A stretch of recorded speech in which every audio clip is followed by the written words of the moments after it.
और मैंने इस भाई को केवल एक नोटिस भिजवाना है वक्फ बोर्ड कोर्ट से, ले भैया ये नोटिस दे रहा है। वो कहेगा भाई ये क्या है, सुबह चाय नाश्ते टाइम करते हुए भाई ये जगह जो ये बिल्डिंग है ना आधी मेरे वक्फ बोर्ड की है। भाई बंदा तो कहीं का ना रहा। हमारे ही देश के मुसलमानों को उसको बोलने की इजाजत किसने दी? उसको मेहू मुफ्ती को क्या उसके औकात है जो हमारे देश में आकर के इस बात को बोल रही है? अब समान अधिकार आने तो दो, अब फिर बोल के तो कोई जाए। और ऐसे आएंगे और ऐसे ही जाएंगे, फालतू बकवास कोई नहीं करेगा, किसी भी जाति और उस पर टिप्पणी नहीं करेगा कोई भी, चाहे कोई भी प्रधानमंत्री जाए हमारे देश में। ये बदलता हुआ देश है, बदलता हुआ भारत है। 2014 के बाद हमने देखा है बहुत सारी चीजें। सब यही चाहते तो विरोध क्यों हो रहा है? विरोध कौन कर रहा है? सारे गीदड़, कुत्ते, बिल्ली, चूहे, कीड़े मकोड़े, झींगुर, मच्छर सारे इकट्ठे हो गए एक साथ हैं। किसको किसको घेरने के लिए इकट्ठे हो गए? एक प्रधानमंत्री को घेरने के लिए। आदमियों को इतनी छूट मिली हुई थी जानवरों के तरह, तलाक तलाक तलाक, जैसे आलू सब्जी टमाटर प्याज बिक रहा है। तो मोदी जी ने वो काम करा, गलत करा कोई? मोदी जी ने सबके फट्टे लगा के सब कुछ सीधा करा है, चाहे वो किसी भी समाज की बात हो। ये देश संविधान से चलेगा, बाबा साहब अम्बेडकर साहब के संविधान से चलेगा। ये देश किसी के धर्म के किताबों से नहीं चलेगा। आप एक बात बताइए, अगर मैं जर्नल हूं तो मेरे लिए अलग कानून है, सख्त कानून है, इतना सख्त कानून है कि अगर मैं किसी को अगर उंगली भी दिखा दूं और वो ये कह दे कि जाति सूचक शब्दों के साथ इसने मेरा अपमान किया तो मेरे को नो बेल, सीधा जेल। अगर आपको अधिकार देने ही है तो भारत की बहुसंख्यक जो संख्या है वो हिंदुओं की है। समान नागरिकता की बात मत करो, विशेष अधिकारों की बात करो, उसी प्रकार जिस प्रकार अल्पसंख्यकों को विशेष अधिकार दिए गए।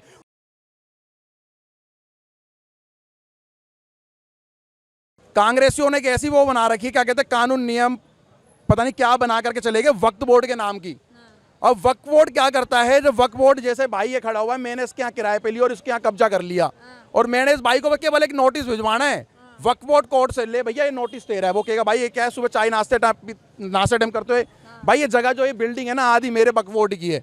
भाई बंदा तो कहीं का ना रहा, कहीं का नहीं रहा वो बंदा तो।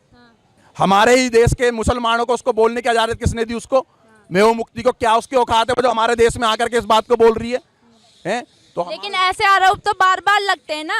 अब नहीं लगेंगे ना, अब समान अधिकार आने तो दो, अब फिर बोल के तो कोई जाए। और ऐसे आएंगे और ऐसे ही जाएंगे, फालतू बकवास कोई नहीं करेगा, किसी भी जाति और उस पर टिप्पणी नहीं करेगा कोई भी, चाहे कोई भी प्रधानमंत्री जाए हमारे देश में। ये बदलता हुआ देश है, बदलता हुआ भारत है। 2014 के बाद हमने देखा है बहुत सारी चीजें। हमें देखो 2014 के बाद, 2014 से पहले देखो कुछ जगह कब्जा थी। अगर मैं कह रहा हूँ कोई जामा मस्जिद की जगह कब्जा होती कोई मंदिर के रूप में, तो उसको वो मंदिर हटा करके उसको मस्जिद की जगह मिलनी चाहिए, नहीं चाहिए?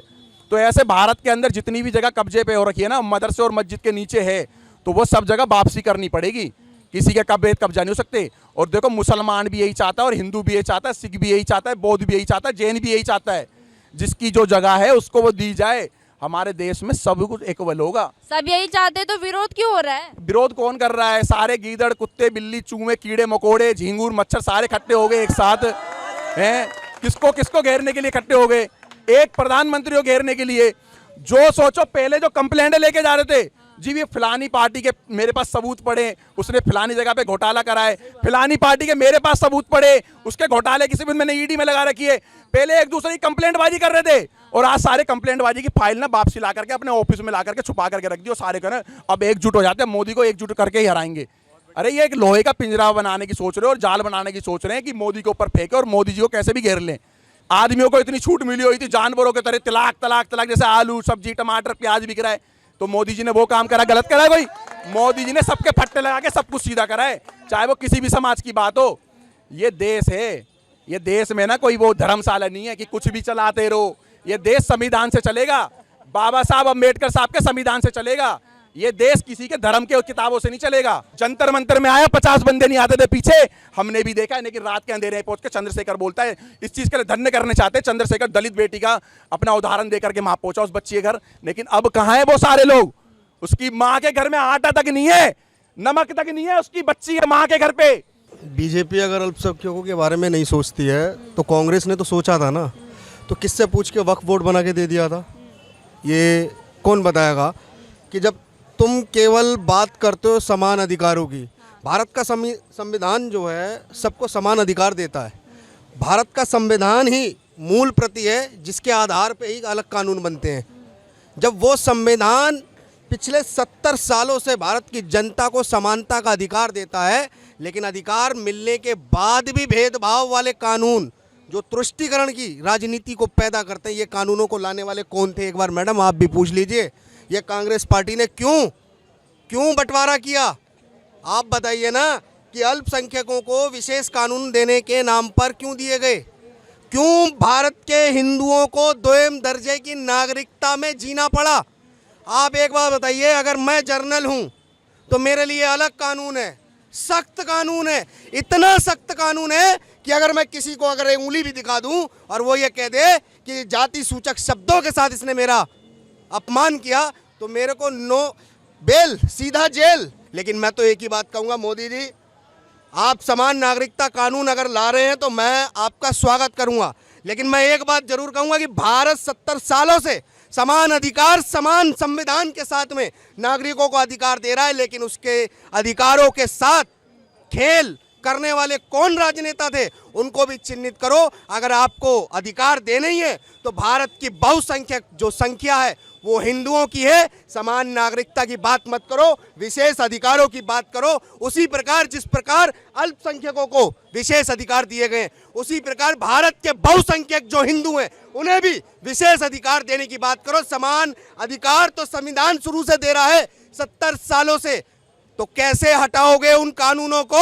अगर समान अधिकार की बात करते हो तो उन कानूनों को कैसे हटाया जाएगा? पहले तो उस पर भी जवाब होना चाहिए। और अगर ऐसा कानून आता है कि सभी समान अधिकार सख्ती के साथ में लागू हो तो स्वागत करेंगे, अन्यथा भारत का हिंदू बहुसंख्यक है और भारत के हिंदुओं के लिए विशेष अधिकारों के कानून होने चाहिए। ये भूमि हमारी है और हमारी ही रहेगी।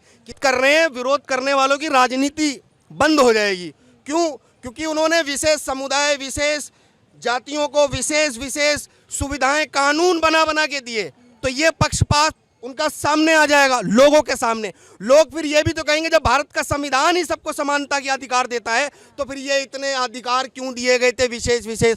और अगर दिए गए थे तो हम कहते हैं कि वो उस समय की ज़रूरत थी उस व्यक्ति की, लेकिन आज की ज़रूरत समानता की है, तो लागू सख्ती से कराओ। तो नॉन मुस्लिम है उसको काफिर कहलवाया जा रहा है, और उस काफिर शब्द को कहलवाने और पढ़वाने के लिए कौन फंडिंग कर रहा है? भारत की सरकारें कर रही हैं। उनको मौलानाओं को तनख्वाह दे रही हैं। क्यों दे रही हैं? क्यों आज तक गुरुकुलों पे आज तक कोई बात नहीं कर पाया? क्यों गुरुकुलों में आज तक तनख्वाह नहीं हुई? भारत के मंदिरों का पैसा सरकार लेंगी, मतलब पैसा भी हम देंगे, और अपने बच्चों को मरवाने और उनके साथ शोषण होने पर चुप होने के लिए भी, सेकुलर बनकर रहने के लिए हमको ही रोका जाएगा। अरे सेकुलरता अगर निभानी थी तो भारत के अंदर दोनों पक्ष की तरफ से निभानी चाहिए थी, लेकिन एक तरफ सेकुलर अगर कोई बनेगा तो वो हिंदू बनेगा, और एक तरफ अगर कोई मुस्लिम है और वो मुस्लिम ही रहेगा। क्यों? वो उसका शरिया का कानून है। शरिया का कानून वो दुबई पता ना कहाँ कहते ना रेगिस्तान की गरम रेत से भगते हुए जो यहाँ को आए, उनसे वहाँ सरिया तो झिला नहीं, यहाँ पर आकर सरिया की बात करते हैं। अरे भारत के अंदर अगर सरिया की बात करोगे तो फिर भारत का हिंदू भी रामायण और महाभारत की बात करने से पीछे नहीं हटेगा, क्योंकि भारत के हिंदुओं का धार्मिक ग्रंथ ही उनका, समझ रहे ना आप, अधिकार और उनकी पूर्ण है बिल्कुल उनके लिए। और ज़्यादा मैं बोलूँगा नहीं क्योंकि इनके मिर्ची बहुत जल्दी लग जाती है। भारत के संविधान में जो लिखा है उसको लागू करने का ही कार्य अगर वो कर रहे हैं